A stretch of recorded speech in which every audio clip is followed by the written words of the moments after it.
So, Dan, you watch The Flash. I watch The Flash. The Felch. The Felch coming to a CD back room near you. With the tranny Supergirl, and fuck, was I impressed. I love that shit, dude. Oh, no, it's supposed to look like that. Those are watercolors with the cum smeared all over all the characters. No, to sum it up, I mean, yeah, it was Hollywood trash that clearly had passed through. It was like water that had passed through too many sieves. But I enjoyed the first hour of it. I laughed. I actually thought Ezra Miller was funny. Yeah, I thought he was pretty good. He was all right. Once Michael Keaton showed up, things started to... As soon as I saw Michael Keaton... As soon as the, like, attack scene, when, like, Michael Keaton, like, attacks them in the kitchen happened... Yeah, I was like a ninja? Yeah, I was like, this is going to be too... This is overly silly. This is not what... Like, right out of the gate, that's not what Michael Keaton's Batman would do. No, exactly. Well, that's when I realized, like, very immediately, I'm like, oh, Keaton has no connection to this character, and this is not, he's just going to be Michael Keaton being Batman. Like, it's not going to be that character in any meaningful way. Right. At all. So it kind of it sucks the juice out of it, like, the excitement that you had to see that. And also the wearing, like, a fucking, like, dressed like the Big Lebowski. Yeah. Like having him in that bad wig that changes like 3 times. I mean, well, that's because they fucking reshot and re-edited and re-put together this movie like 6 times in the past year because they had no idea whether or not there was going to be a DCEU, and they didn't know how to end the movie because the movie originally was supposed to blow up broaden out the universe, and there was going to be like a Crisis on Infinite Earths setup was supposed to come from this movie. It's because they have the end where Michael Keaton is now the Batman of Barry's world, and the post-credit stinger was Ben Affleck contacting him somehow saying, Barry, you have to find me. You have to find your timeline. Like, things are going wrong. And that doesn't happen, obviously, in this movie, because they just unceremoniously just kill Batman and Supergirl. They're there, and then they're not. And then we move on. Yeah, that whole deal is like the threads really come untied at the end. Yeah, and I mean, I enjoyed. I thought it was funny, the cameo with George Clooney, even though I knew it was coming and I knew it was in there. I was like, that's cute. It was good. As far as I was concerned, it was good popcorn, but it was like it was like good popcorn that had spoiled, rotten, like butter substitute put on top of it by the studio. Like, it's got like a burnt taste, a hint of burnt flavor. Yeah, it's like all the DC movies. It's like, wow, this could have maybe been a decent movie. I think if you just let the fucking director direct the fucking movie and not fucking get 80 executives' hands in the pot. Well, Andy Muschietti is kind of a hack. He's kind of like a studio hack. Like he directed a movie like The Flash. He directed the It movies, and then he directed like Mama, I think, a few years before that. So he kind of like his star rose because those It movies were huge, even though they weren't great, but they were very popular. They made tons of money. You don't need to be fucking Scorsese to do the Flash movie. No, you need to have some type of cinematic quality. It looks like it was most of the time like I was watching a fucking CW comic book show, like. The flat fucking like sitcom lighting. There's just nothing dynamic about anything that's going on. It just looked like cheap the whole time. That's true. I mean, we know what it's like when an auteur directs a superhero movie. We've seen the Christopher Nolan Batman movies. Like, whether or not, if you like them or not, that's another story. But you can't deny that they are cinematic and they're big, and they. I mean, I know Dark Knight Rises kind of also falls apart at the end. But like, those are fucking movies. Like this is like a cartoon TV show to me. Which I would have been fine with if they could have fucking nailed the ending. I thought the first half hour was pretty. It was like, okay, well, this is going to be silly, and that's fine. I kind of expect it to be silly. Like I don't expect it to be super serious. And then it just kind of kept going, and then it took way too long to get to Batman, and then it just ends up feeling repetitive and redundant. Like. like Barry doesn't have like there's like no real good. There's not like a central villain in the movie, so it's just kind of aimless for a lot of the time. The only because like the whole movie should have been about the specter of like the Dark Flash. Right. Like he gets knocked into a fucking a timeline by this thing, sees it, and then never says anything about it. And then it just shows up, and he's like, "Oh, I remember you" at the end, and you're like, right. Wouldn't that be like the fucking central focus? Like, who the fuck was that? What the fuck is going on? Yeah, and it's also like he loses his powers, and then the other Flash has powers, but they don't like mention it. Well, they don't do anything meaningful without for him without his powers. Like they go, which is probably the best sequence in the movie is when they bust Supergirl out of the Russian prison. Yeah. And like there was like one moment where Batman shields a bunch of bullets to like save him, and that's it.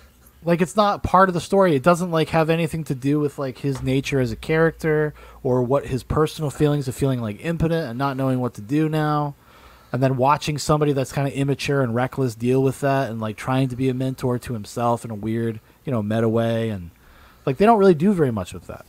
It's just like all the DC movies. Like it could have been great if it was handled properly, had one iota of heart put into it, and if the fucking studio had just kept their hands off of it. But I enjoyed it. I had a good time. It was also on while I was like working, so I wasn't watching it. And then if a scene caught my eye, it'd be like, okay, well I'll sip my coffee for a minute and watch that.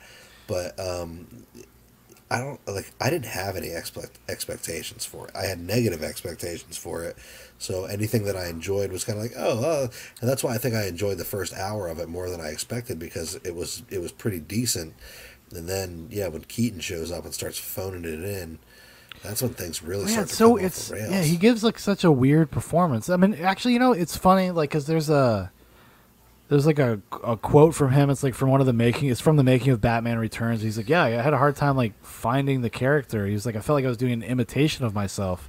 And I just thought, like, imagine him trying to reconcile this 35 years later. Yeah, because that's kind of what it was like. It's like he's like, well, I know how to stand in the suit. Although like 90% of this is like a double. Right. Like he's there for close-ups. Ballet bat. His ballet bat earning his paycheck. Once again, but it's and it's obvious too. It's like, oh, he's like not even in this movie. I was shocked. I thought he was going to be way more important. Like he was going to be like him and Barry were going to have more of a relationship. But because that last hour and 15 minutes of the movie is like just a truncated rush to the end. Like, so there's no time for it to move. It's like they filmed a 4-hour movie and then tried to cut it down to 2.5 hours. There's probably like a longer cut of this movie that's actually more like satisfying. Yeah, except the CGI in that isn't finished either.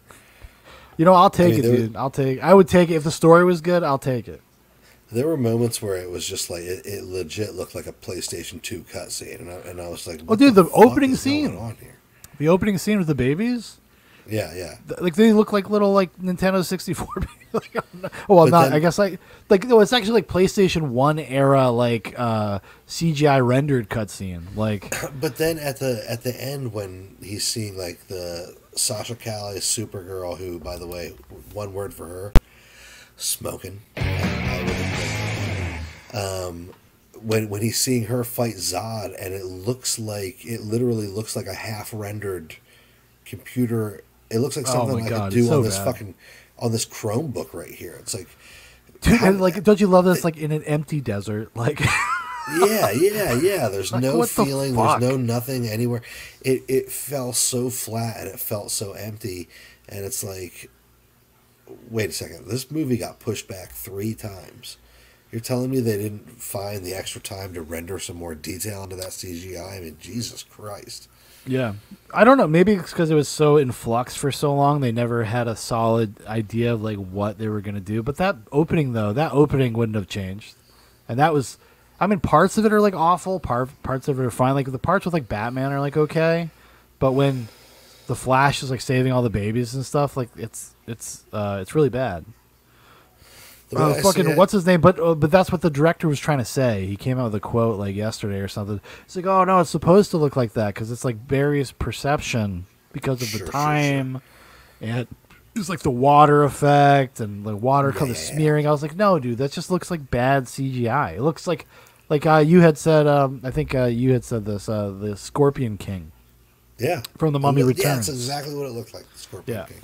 Good point, Dan Prophet. Trembling says, even Matt Reeves, who's a whatever director, made his Batman movie look great. A Flash movie should at least have inventive, trippy visuals. When the Speed Force is used, even those X-Men movies knew how to make super speed characters do inventive, cool stuff. That's true. I agree. I think the way it ultimately shakes out is anybody who had any expectation for this. I'm sorry. I wish I had it. I entertain. Yeah. But no, I seriously think that if you had any expectation, I think that's kind of why I enjoyed it, because I had negative expectations for it. This is going to be horrible. They're going to I kind of had that too, and it still didn't rise. Like, it was worse. It was worse than I thought it was going to be. Oh yeah, well, I thought it was going to be mediocre. I didn't think it was going to be like actively like bad. The way I look at it, I mean, there are parts of it that I like to enjoy. I might go back and watch it a few more times over the course of my life as like an alternative to, like, you know, it's Batman. For you, it's Batman versus Superman. For me, it's Avengers: Infinity War. It's just like the movie you put on late at night when there needs to be something on. You don't feel like watching it, but it's there in the background. But, you know, for that to be Michael Keaton's return to Batman, that's such a bummer. It was such a bummer. And here's the biggest bummer for me, Sean, is that I've had this like fantasy of recreating my first time going to the movies with Theo. Yeah. As I mentioned in the 89 episode, the Batman 89 episode, my first movie on the big screen was at the drive-in movie theater with my brothers and my parents, and it was Batman 89. It was seeing Michael Keaton on the big screen. So I have this fantasy of recreating that with my son, taking him to the drive-in movie theater so he can see Michael Keaton be Batman on the big screen. And then halfway through this, I was like, there's no fucking way I'm taking my kid to see this in the theater. He's not going to make it. He's not even going to make it to the... Yeah, he's not going to make it to the part where Batman even shows up. Yeah, he's going to want to leave. He's definitely going to want to leave. Well, how's your son? 3.5. How many people you got living in your house? 4. I'm just no. I was being the lady from the Lord. Yeah. It's too late for me to. It's too late for me to catch on to that. I'm sorry. I was slick. You doxed me. You got the info out of it. Shit. Trembling says, the more of these are bad and lose money, the happier I am. The sequel to the Batman is the only one I hope and want to be good. Yeah, I'm kind of two minds about it. I wish they were good because I have no problem with like watching like fun comic book movies, and especially having like young kids, like young boys especially. Like I don't mind the prospect that if they were good. But dude, most of them are just bad. They're just like so mediocre and boring and repetitive. And like, you know, maybe I'm out of touch with my child spirit or something. Like maybe if I was a kid I would have loved this stuff. I don't know. Honestly, I honestly can't say if I would have liked them or not. I have no idea. I grew up watching the Spider-Man movies, but they were a novelty. Like there wasn't fucking 10 of these a year. Like Spider-Man came out every couple years. Like then you have like your random offshoots like Ghost Rider and Daredevil, like things that just weren't very good. The X-Men movies were kind of a bright spot, but they only came out one every 2 years. So it felt like special and cool. You kind of were willing to accept the fact that like, they're not perfect, but whatever. But this is what we got. I don't know. But I mean, you have more of the mindset that you're more passive about it. Like you're more like, well, whatever. Yeah, because it's like, I mean, comic books fucking suck, dude.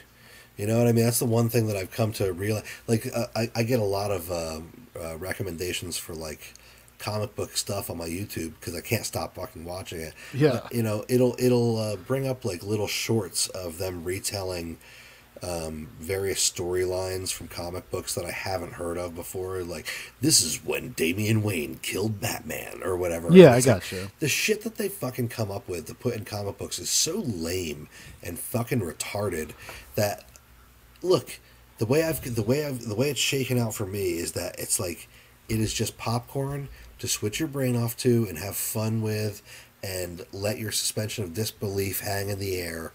But when it gets to the point where the piece of media that you've created is so poor that the person can't watch it without like putting themselves back into the real world. You know, well, because you're constantly taken out of the experiences, so you can't even shut your brain off. Because something that is so like fucking stupid will draw your attention. You'll be like, whoa, and your brain just starts to hurt, and you're like, like logic problem, like that's completely avoidable and an unnecessary one. Like the Marvel movies are all over the place with that kind of shit. Especially like I could give them a pass up until fucking Endgame.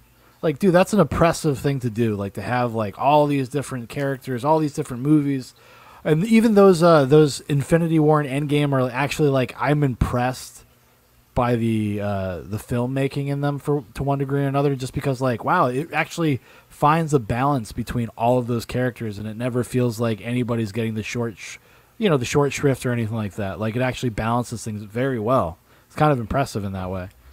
But I've always been very forgiving of media and very given the benefit of the doubt to the creators. And like in my head, I just let shit kind of slide because I just want to be entertained by the piece. And at the end of the day, I also know how hard it is to create. Yes, I agree. Of media, and I'm just like. It's easy to nitpick, man. It really is. Even the worst movie, like 1,000,000 or 1,000 people work their asses off to get it out. And so when I see a movie like that, I let so much shit slide, even if it entertains me in the slightest, because it's just like, it is what it is. And, it doesn't fucking affect my life at all, but I've always been that way. Like, you always tell the story of me, like, coming from Attack of the Clones, like the 4th or 5th time, and be like, no, this is a fucking masterpiece. Just fucking switch your brain off for 5 seconds and enjoy the goddamn thing. I've always had that ability to just sort of like let go and be like, I'm just going to kind of enjoy this. I'm just going to enjoy it. And it has led me to really enjoying some really shitty pieces of media, especially music. But 100. I mean, I have that same thing because I can compartmentalize in the way it's like I can acknowledge that what I'm watching is stupid, but I still enjoy it. Like I like it, and I don't have to make apologies for it. It's not a guilty pleasure. I know it's dumb. I just enjoy it. Like, and I don't care. Like whatever. At the same time, you've got fucking $250 million to make a movie. You've got 6 years to do it, and you fuck it up this bad. The Flash even longer. I mean, they've been in development for 10 years. It was announced almost 10 years ago, dude. So it's like, I can let a lot of shit slide and I can enjoy it for what it is, but also it enrages me that so many hundreds of millions of dollars get thrown around Hollywood and wasted on garbage. Yeah, that's the rumor right now, that this might be the most expensive movie ever made because of all the reshoots and all the marketing. So. Can you imagine not even being half as good as Waterworld, but you cost even more? That's true, yeah. Waterworld, great texture. Jean Triplehorn didn't even show her ass in this movie. And I'm supposed to get out of here. Get out of here, man. This is Looney Tunes. Trembling says, it's not like there are good writers on the way up in Hollywood. Decentralized entertainment is the only way out, in my opinion. Well, I mean, isn't that kind of what is going on now? I mean, everything's kind of decentralized to one degree or another. Everybody's a famous to 5 people. We've finally gotten there, everyone. We've done it. I'm famous to the Zoobox audience. That's right. That's what I mean. Like we're they even I got fucking AIDS from all the chatters. Oh man. But that's my take on the Flash. It was a fucking mess, but it was like, it was fun. It was nice being on the back. It ends up being good background popcorn, but what an extremely disappointing thing to not only have Michael Keaton wasted as Batman, but like, as we were talking about in the Batman episode, Mark Hamill, Carrie Fisher, and Harrison Ford wasted as those characters. Like, Hollywood can't do a goddamn thing right because all of the writing, all of the producers, it's all just fucking hacks now. It's all just nepotistic hackery where they're trying to stuff the message into the media rather than just putting out good fucking movies, and it gets worse and worse, and it sucks. And they have, even in these nostalgic fan service retellings, have fumbled the fucking. How do you fumble putting Michael Keaton back in the Batsuit? I don't know. I mean, I guess it's probably just honestly, in retrospect, in hindsight, it's like a bad idea from the start. Like, even if he were to able to deliver performance-wise, that character does not belong in that kind of movie or world. Like, it just doesn't work. He just doesn't fit. And it would have been better if George Clooney was there. If George Clooney had been the Keaton part, that would actually have been more appropriate. It would have made more sense. Like, just tonally, the tone of it would have made more sense. Like, because my brain was just breaking. I'm like, that's not fucking. Yeah, from the moment he comes out and is like gets this like silly fight scene introduction, it's not the same. Like, he slips and then throws the pot, and then it's like it's from the moment he was on screen, I'm like, this is way too silly, and this is not that character. And you're right, it's a divergent fucking feel. And I even heard one reviewer say, well, it's not the Michael Keaton Batman, it's like a similar Batman from a divergent timeline. That's what they, I mean, I guess you could say that, sure. I mean, because it doesn't look like Tim Burton's Gotham or anything like that. Not that we see anything. Well, because the movie, even though cost $1 billion, it's all shot indoors and on green screens, where even the finale, like I said, is like in an empty desert with like 6 tanks. Like, it's completely made in a computer. Like, it's insane. And it's so soulless and boring, and even the Gal Gadot cameo is just like, she looks pretty, but what's she doing here? What's she doing? You know what I mean? You working for Mossad? But you know what? Yeah, she is. And you know what? She can interrogate me as long as she needs. I'll give her any information she wants. In fact, no, I won't give her any information so that she'll interrogate me longer. But anyway, the thing here's my silliest thought about the Flash, and it's exactly what you said about Gotham not looking like Tim Burton's Gotham. George Clooney gets out of the car at the end, and it doesn't resemble the Schumacher verse at all. Like, if it was the Schumacher verse, it would have been. Imagine if it was like that fucking neon lights, and it's like I was going to say there'd be and neon everywhere, rain. And the buildings would have these gargoyles on them, and it'd have like this Art Deco metropolis looking statue, bunch of goons and body glow paint butt fucking behind a trash can. And Coolio would have been there, but no, it's just like George Clooney steps out of a sports car, and everything looks like Earth today, and it doesn't read as like Batman at all.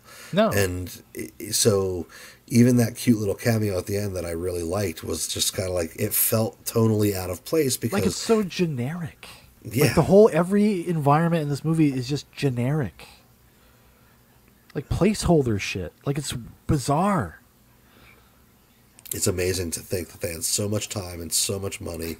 And the best at the end of the day, the best part of the movie was that fucking cupcake in the Supergirl outfit. Actually, yeah, she actually probably was the best thing in the movie. She probably and you know what? was. She's Colombian, so you know what? It's going to be Tres Leches cupcake, okay? Yeah, I probably actively dislike it more than you. But, I mean, I don't know. It was weird because I knew it was going to be bad, but I still I still felt disappointed. I still was like, oh, I'll never get that time back. But you know what? I have a sickness, Dan. I will probably watch this movie 20 times, and I'll just watching it over and be like, what is going on? Why? Like, why do they make these decisions? I'll be like a fucking crazy person. That's what happens to me with movies I don't like. That's why I've watched Matt Reeves' The Batman like 20 times. I'm like, why? Like, what is like trying to. Hoping that I'll like it or something. Well, the reason why you want to watch it again is because you want to watch a joke that was like a pretty decent joke about Eric Stoltz playing Marty McFly. You want to watch him make that joke about 27 times in 15 minutes. I know, wasn't it? Yeah, that's what I mean. Like, the whole, like, just drives everything into the ground. It's like they could have cut that entire part of the movie down to like a half hour. Like, from the time that the movie starts to them, like, meeting Batman or whatever, it could have been like a half hour, 40 minutes tops. Could have been. Yep. And it would have been better because then you would have had more time on the other side to develop this relationship that's supposed to be between, this mentor relationship between Batman and the Barrys, and then saving Supergirl. Maybe give her a little bit of room too. Yeah, she didn't have anything to do with look like a goddamn cupcake. I'm sorry. Am I being a sex pest? Am I being a little Philip Seymour Hoffman about this fucking Colombian broad that I'm obsessed with? What are you talking about? What are you talking about? Trembling says, were the babies the Flash rescued Palestinian ones Gal Gadot was trying to kill? It's possible. It's possible. Yeah, like the Flash was there. She's like, thwarted again by the Flash. Wonder Woman whips the lasso of truth around the trolley car that's full of kids, and she's pulling it up the bridge, and then she while the music is playing. Yeah, fucking. And then she looks and sees that it's all Palestinian children in the trolley car. Just kicks it back down. Yeah, and she just fucking it goes right down into the bay, and then as the Palestinian children drown, she stands like triumphantly, and it's like a shot from beneath. Yeah, because you have to have the beat where the music stops, and then it's just like you hear the cart rolling, and then. Yeah, exactly. Yeah. and all the people who wrote, edited, and produced the movie cheer. But anyway. Yeah. So, that was the Flash. I mean, it was what it was, and you're right. I am more forgiving of it because there's something about it that I actually kind of like. Like I like it, and then it fucking blows every single chance that it has. It's like it's like that attractive girl who's like totally psycho and abusive, and you just keep giving her chances. You know what I mean? But it's like, dude, the Nick Cage Superman, like all the CGI at the end was poor. It was awful, very poor. Like how could because all of the critic responses, the early viewing, like when this was played at CinemaCon, and all the Coomers got to watch it like last week, they were all like over the moon about these cameos and like how amazing it was. Like your jaw is going to drop. The Access Media folks on YouTube, it's just like, holy shit. When all those rolled out, I had read a few of them, and a couple of them were like, well, the effects seem pretty bad, but they're not done yet. Yeah, that's what everybody thought, that they can't be. Yeah. The movie's going to drop in like 14 days. What do you mean the fucking effects aren't done yet? The ones that was from it was like a month ago, maybe a little bit more. And They assumed because there was no credits and the last scene was cut off, you didn't get to see who Batman was in the movie, in the version they watched. So they're like, oh, maybe we're watching like an older cut, an older print. No, that's the cope. The cope is real. That right there is when I knew that it was going to be a rough thing to watch, because it was like, dude, the movie's coming out in under 30 days, and for me, effects aren't done. Yeah, but if the movie was good, we wouldn't care. Like we would say in passing, oh, the CGI wasn't great, but you know what? It was a lot of fun. I had a great time. Like that's what we would say. We wouldn't give a shit.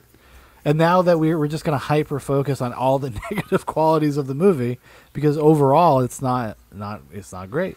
I will say this before we cut off, and I have to go within the next 5 or so minutes.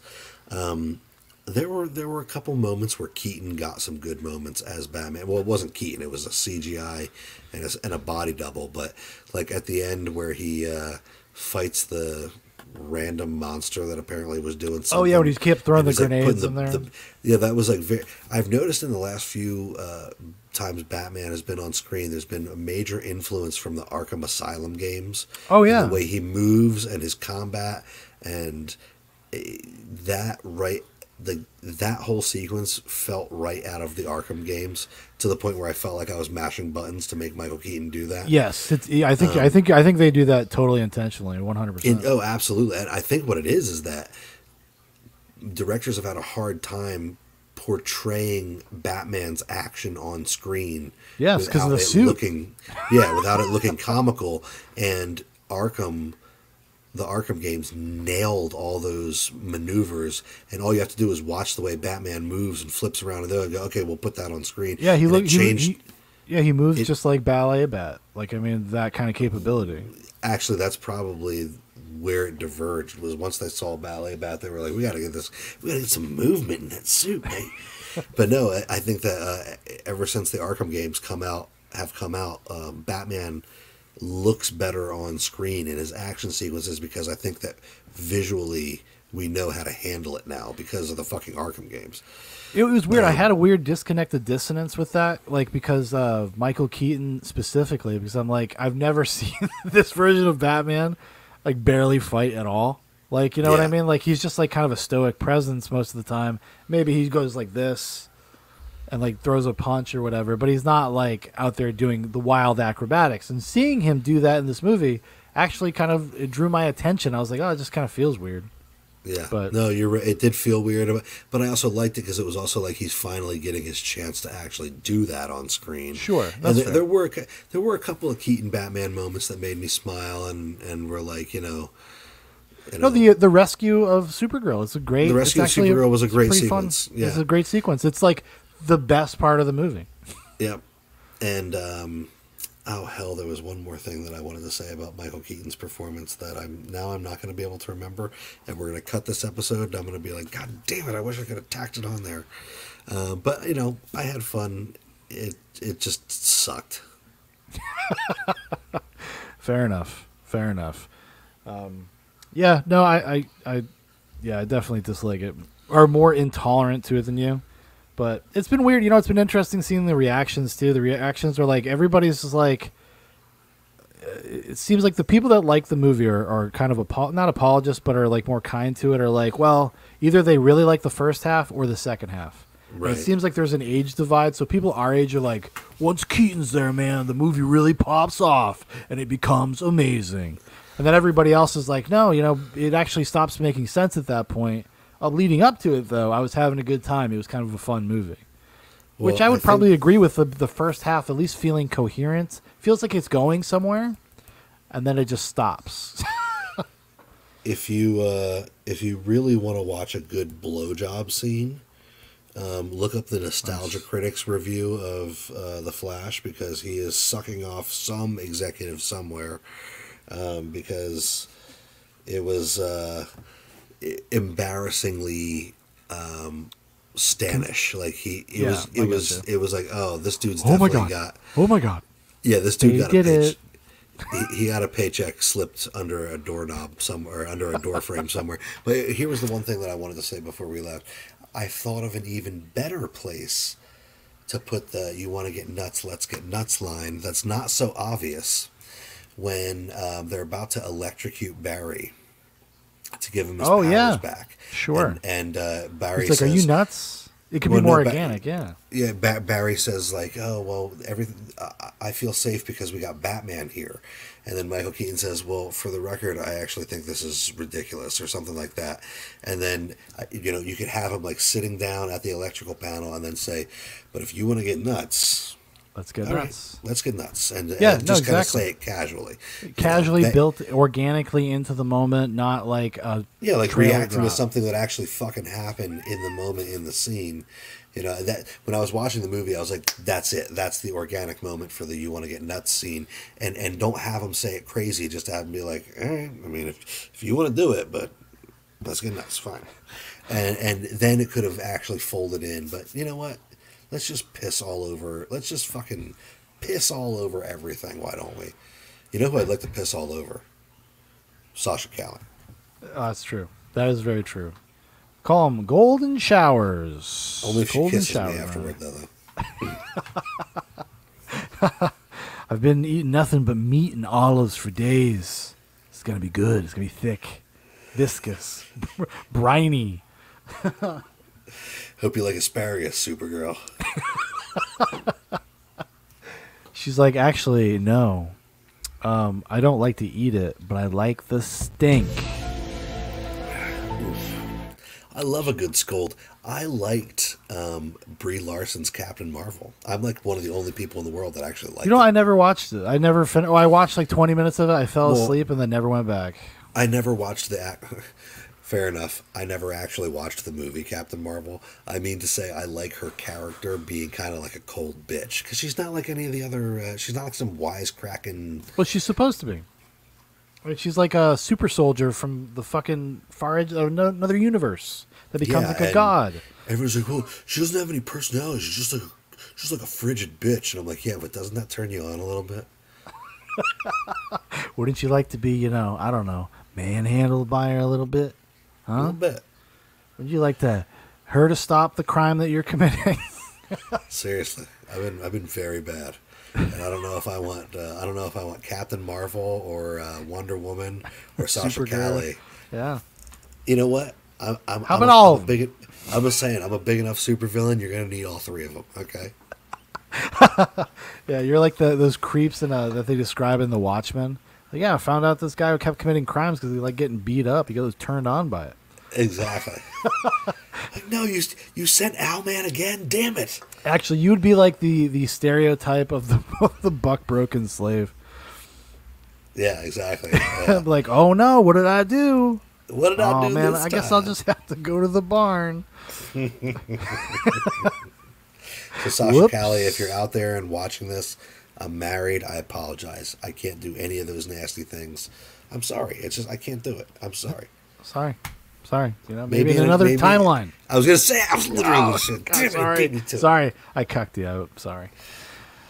Trembling says Dan needing a Sharon Stone from Casino in his life. I don't know, man. That's a little heavy. That's not a scold. She's just a psycho. Trust me, I have an ice queen already. We've had 2 children together, and I love it. So don't worry. I got my wish. Yeah, she's not like women. You just gotta keep her away from shady men with mustaches. Yeah, what can you do? Gotta keep her away from those Lester Diamond types. Yeah, Man, those dudes. I'm just thinking about Casino. Got to keep her away from those dudes who've been grooming her since she was 14. Yeah. Yeah, dude, we should do an episode on Casino. Oh wait, we did. Secret MVP of the movie, Lester Diamond, James Woods. That's right. You know what? Since we're doing the Flash, and I have to cut off by midnight, so we have a minute 30 seconds. Who's the secret MVP of the Flash? Oh God, dude, that's tough. Supergirl. Because she's the last one I would have expected to be like an action. Like, oh, I actually don't mind her. You know what, son? You twisted my arm. Because, I mean, like, I would have loved to have been able to say, like, Michael Shannon is Zod or something. But, when he showed up to be standing in front of a green screen so his head could be superimposed into a fucking 3D body. And then he's giving interviews and he's like, yeah, I don't know, man. Yeah, it's not like when I was on Man of Steel. Like, I went deep on that one. This one, I just kind of showed up and read some lines. Yeah, I don't know. It's pretty funny. That's all I got, man. I thought it was all right, and Supergirl's a cupcake. You can quote me on that. She is. She's a cupcake. A hopeful cupcake. All right. Well, thanks for hanging out, Dan. I appreciate you coming on to mog old Diane with me, and I hope you have an okay day tomorrow. I hope you get some sleep so you can get done what you need to get done. Oh, thank you very much. And and also, by the way, if there's anybody here, I think Trembling is the only one still. I have a couple episodes coming up. I have a bunch of work to get done, but sometime next week or the week after next, I've got a news episode, and then we're finally going to do the 4th and final episode of the history of cutting off your dick.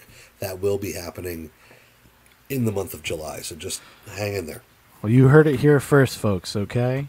You're going to learn. You're going to learn something, okay? I'm excited. I'm looking forward to it. I got to know. How do we get here? I see, my dick is out of control. I need a vasectomy. All right, well, thanks for having me on, Shaun. I'm going to cut off, and I wish you the best. All right, man. I'll talk to you soon in the chat. Good evening. All right, bye.